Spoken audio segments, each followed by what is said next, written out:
If you knew this in school, you would be the smartest person in your school. That is because this is how everything we study works. It is the concept of oscillation or vibration. Let me show you how it works. Let's break this wave up into a band like our eyes and our ears do. If we take the bottom right corner of the spectrum and connect it with the top left, we can see how these blend into each other. That is how we mix notes in music and colors in art. You are now an artist. That is fun, but what about the not fun stuff, like math?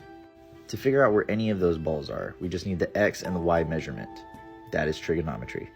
If I keep doubling how fast that wave is going, it starts to add these nodes, circles within circles. Enough of these nodes creates the illusion of 3D and the study of spheres. Since we know trigonometry, the trig of all of these circles that make the sphere is calculus and the basis for physics. The interaction of these spheres gives us the torus.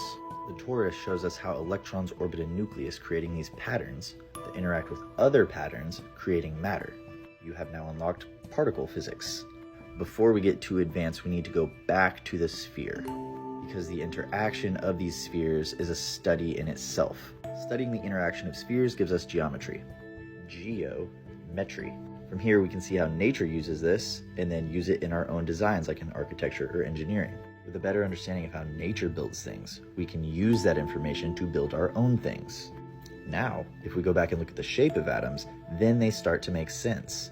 Vibrations above atoms make molecules, vibrations above molecules make all the stuff.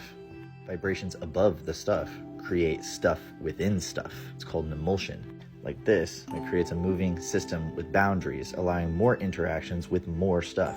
Above that, we get systems that organize and replicate, creating primitive forms of life. Find out what you and your kids are interested in and use that.